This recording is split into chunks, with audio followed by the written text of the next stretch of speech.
Shalom, damai sejahtera dari Tuhan kita Yesus Kristus menyertai kita semua.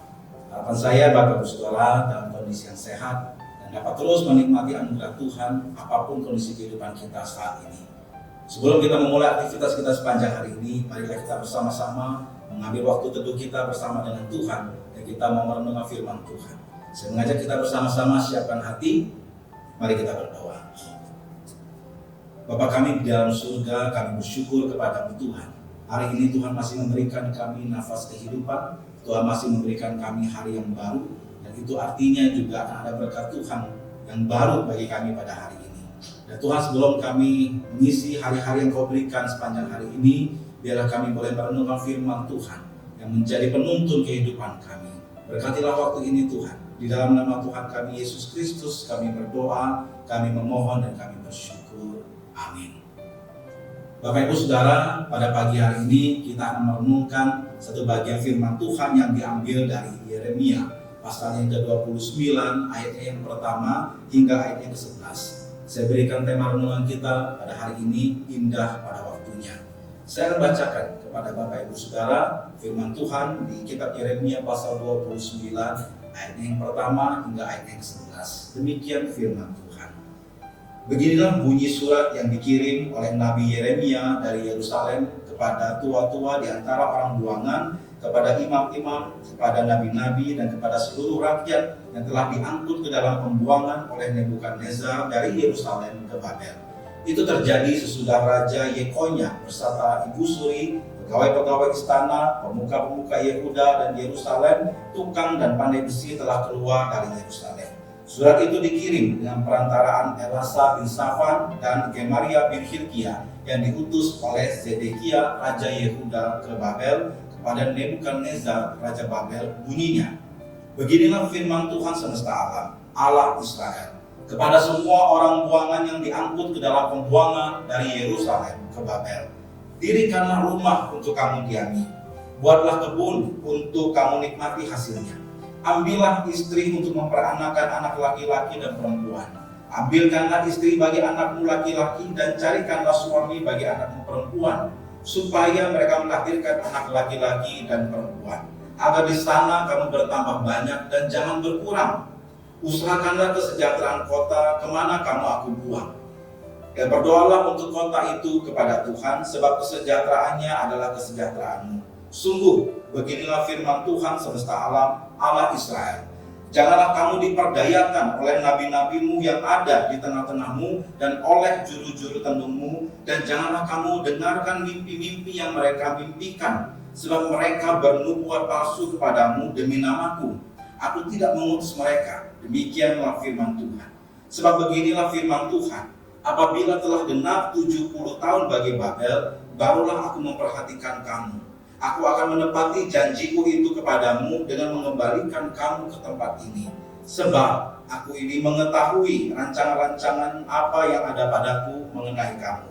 Demikianlah firman Tuhan, yaitu rancangan damai sejahtera dan bukan rancangan kecelakaan, untuk memberikan kepadamu hari depan yang penuh harapan. Demikianlah membaca firman Tuhan. Berbahagialah setiap kita yang membaca, merenungkan, serta melakukannya dalam kehidupan kita. Bapak Ibu Saudara, pasal ini berbicara tentang surat dari Nabi Yeremia kepada tua-tua di antara orang buangan, kepada imam-imam, kepada nabi-nabi, dan kepada seluruh rakyat yang telah diangkut dari Yerusalem ke dalam pembuangan di Babel oleh Raja Nebukadnezar. Surat ini dikirim oleh perantaran Elasa bin Safan dan Gemaria bin Hilkiah yang diutus oleh Raja Yehuda, yaitu Raja Zedekia. Melalui Yeremia, Allah memberikan nasihat kepada orang Yahudi yang sedang dibuang di Babel agar menyadari bahwa mereka bisa sampai ke Babel itu disebabkan karena dosa mereka yang tidak menaati Allah, dan mereka harus menerima realita itu. Nasihat ini penting sebab banyak orang Yahudi mengharapkan pembebasan yang segera. Ada juga mereka yang dibuai oleh nubuatan yang palsu dari nabi-nabi palsu bahwa mereka akan segera dibebaskan. Nabi-nabi palsu mengatakan kepada orang-orang kalau mereka tidak perlu khawatir karena mereka tidak akan lama berada di sana. Saudara, ini sebuah pesan yang memang memberikan harapan, tapi ini adalah harapan palsu.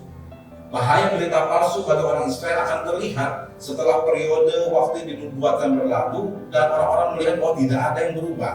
Artinya nubuatan nabi palsu tidak digenapi.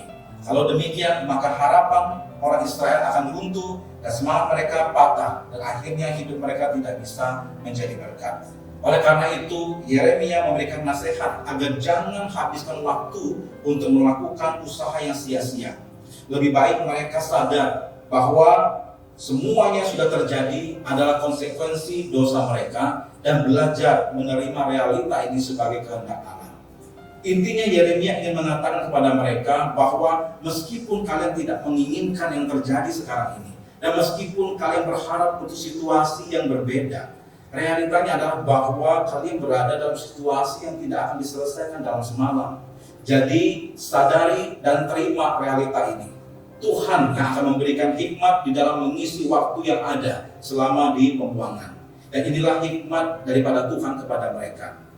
Dalam ayat 5a, Tuhan menyuruh mereka untuk tinggal di situ. Bangunlah rumah dan hidup di dalamnya. Artinya Tuhan mengatakan bahwa belum waktunya untuk pulang. Mereka perlu mempertahankan rutinitas kehidupan mereka secara normal tetapi di Babel. Kemudian di dalam ayat 5b sampai ayat 6 mereka diminta untuk membuat rencana bagi kehidupan mereka selama berada di pembuangan. Allah berkata, tanamilah kebun dan makanlah hasilnya. Menikahlah dan milikilah anak laki-laki dan perempuan. Temukanlah istri untuk anakmu dan nikahkanlah. Sehingga mereka juga memiliki anak laki-laki dan perempuan agar di sana kamu bertambah banyak dan jangan berkurang. Jadi saudara sudah disuruh bangun rumah, mereka diminta untuk bercocok tanam dan beranak cucu. Ini menunjukkan suatu aktivitas yang jangka waktunya cukup lama. Menanam sampai kau bisa menikmati hasilnya, atau menikah dan memiliki anak sampai punya cucu. Saudara, ini bicara soal waktu yang panjang. Dengan kata lain, Allah ingin memberitahu mereka sebagaimana untuk menanam pohon dan menunggunya untuk menghasilkan buah itu membutuhkan waktu cukup lama, maka engkau pun akan berada di Babel dalam kurun waktu yang lama. Ini bertentangan dengan perkataan nabi-nabi palsu yang mengatakan bahwa dia hanya akan ada sebentar di dalam pembuangan.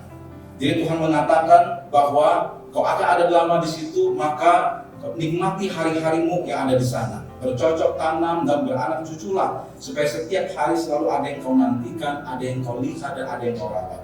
Selain itu, saudara, ini salah satu yang penting, yaitu di ayat 7. Tuhan berkata, usahakanlah kesejahteraan kota kemana kamu aku buang, dan berdoalah untuk kota itu kepada Tuhan, sebab kesejahteraannya adalah kesejahteraanmu. Tuhan mengatakan kepada mereka bahwa selama berada di Babel, pastikan untuk melakukan yang terbaik untuk menyumbangkan sesuatu yang positif.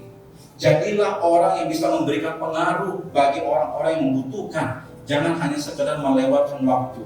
Dengan kata lain, perintah ini memberikan dorongan bagi orang Yahudi untuk membangun hubungan dengan orang-orang Babel, bahkan mengusahakan perdamaian dan kemakmuran. Kata shalom digunakan di sini, saudara. Poinnya di sini adalah bahwa upayakanlah dengan tulus persahabatan dengan orang-orang Babel. Dalam keadaan kita yang serba berubah saat ini, saudara, di dalam konteks apapun, belajarlah untuk membawa perdamaian bagi orang lain yang ada di sekitar kita. Kita mungkin tidak menyukai situasi yang ada, tapi firman Tuhan mengatakan bahwa kita harus memberikan kontribusi positif bagi kehidupan mereka yang ada di sekitar kita. Tuhan juga mengatakan kepada mereka untuk berdoa bagi kota. Saudara, alasannya sederhana. Jika kota makmur, maka mereka juga akan makmur. Kedengarannya memang agak egois, saudara, tapi ini sebenarnya hanya sebuah pemikiran yang praktis dan juga sehat. Daripada mengutuki kota di mana mereka dibuang, karena pada akhirnya mereka juga akan merasakan kutukan mereka sendiri, sebab mereka masih tinggal di kota itu, lebih baik mereka doakan kesejahteraan kota di mana mereka dibuang. Karena ketika kota itu sejahtera, maka mereka pun akan menikmati juga kesejahteraan daripada kota itu. Melalui semua nasihat ini, saudara, mereka perlu memahami bahwa pembuangan ini bukanlah sebuah kebetulan. Memang benar bahwa ini adalah konsekuensi dosa mereka. Tapi di atas semua ini mereka tahu bahwa Allah tetap mengendalikan situasi. Allah tahu apa yang dilakukan. Dan orang Yahudi tidak boleh menyerah. Sebaliknya, percayalah kepada Allah. Melalui pesan ini juga, saudara, kita tahu bahwa Allah tidak pernah meninggalkan ataupun melupakan mereka yang berada di dalam pembuangan.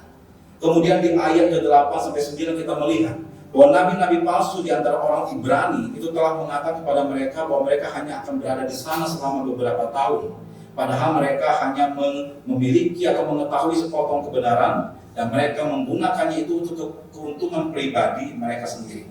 Oleh sebab itu Tuhan berkata, janganlah kamu diperdayakan oleh nabi-nabimu. Penipuan dari nabi-nabi palsu itu akan menjebak orang-orang yang tipenya hanya mau mendengar apa yang mereka suka. Akibatnya mereka akan terpikat sehingga mereka tidak lagi berfokus kepada Allah. Oleh sebab itu saudara, di ayat 10 Tuhan memberitahukan langsung berapa lama mereka akan berada di dalam pembuangan, yaitu 70 tahun. Lalu setelah itu Tuhan ingatkan lagi akan janjinya untuk mengembalikan lagi umatnya ke tanah mereka. Dan di ayat 11 Tuhan tegaskan lagi dengan berkata, sebab aku ingin mengetahui rancangan-rancangan apa yang ada padaku mengenai kamu. Demikianlah firman Tuhan, yaitu rancangan damai sejahtera dan bukan rancangan kecelakaan, untuk memberikan kepadamu hari depan yang penuh harapan. Haleluya. Saudara, ayat ini dapat dipahami dengan mudah, bahwa rencana Tuhan adalah rencana yang baik, bukan yang buruk. Tapi terkadang manusia tidak gampang menerima janji Tuhan ini ketika dia membandingkan dengan situasi yang sedang dihadapinya. Tapi satu hal yang perlu kita ingat adalah rencana atau rancangan Tuhan itu pasti bukan suatu proyek jangka pendek, melainkan sesuatu proyek jangka panjang, bahkan sampai kepada kekekalan.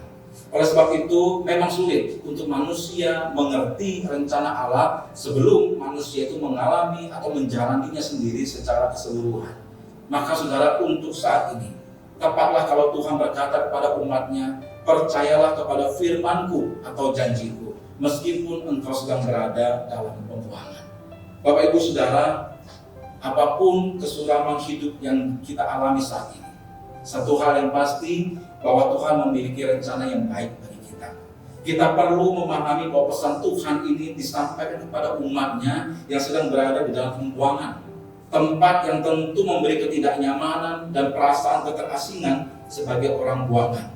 Namun dalam keadaan seperti itu kita perhatikan bahwa Tuhan pun berpesan agar mereka mendirikan rumah untuk didiami, membuat kebun untuk dinikmati hasilnya, mengambil istri untuk memperanakkan anak, mengusahakan kesejahteraan kota di mana mereka dibuang, dan bahkan berdoa untuk kota itu, serta tidak diperdaya oleh nabi yang tidak benar.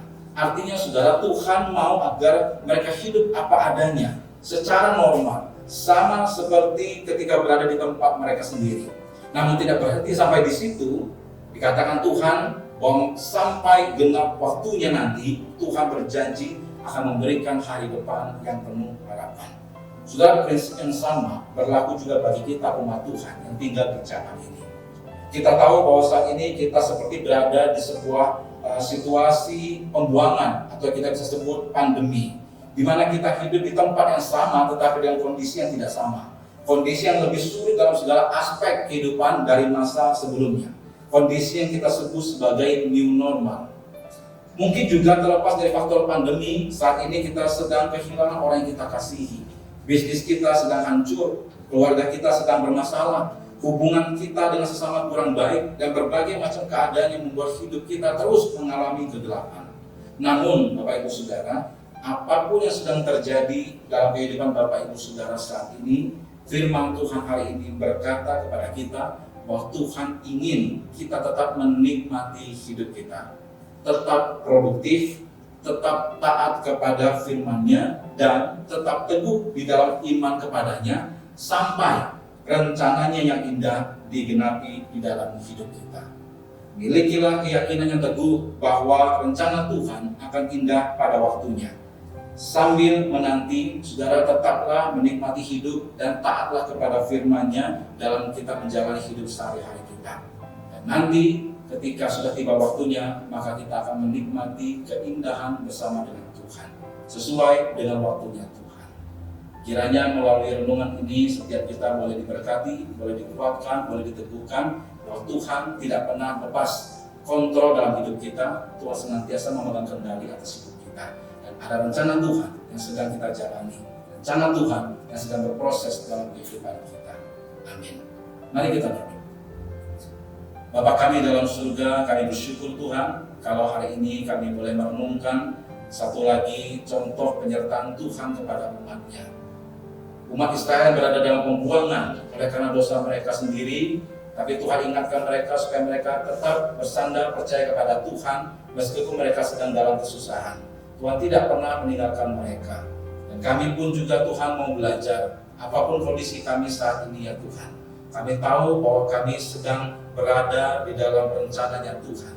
Yang kami tahu adalah rencana damai sejahtera yang akan membawa kebaikan bagi setiap kami. Biarlah Tuhan, sesulit apapun kondisi kami saat ini, kami tetap belajar percaya penuh kepada Tuhan. Dan kami tetap belajar bahwa Tuhan selalu memegang situasi, Tuhan selalu memegang kendali atas kehidupan kami.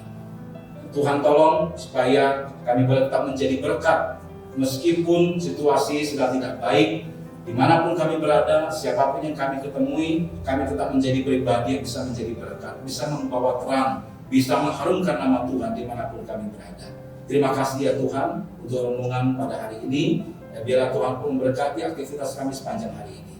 Terpujilah nama Tuhan. Di dalam nama Tuhan kami Yesus Kristus kami berdoa, kami memohon dan kami bersyukur. Haleluya. Amin. Selamat beraktivitas. Tuhan memberkati.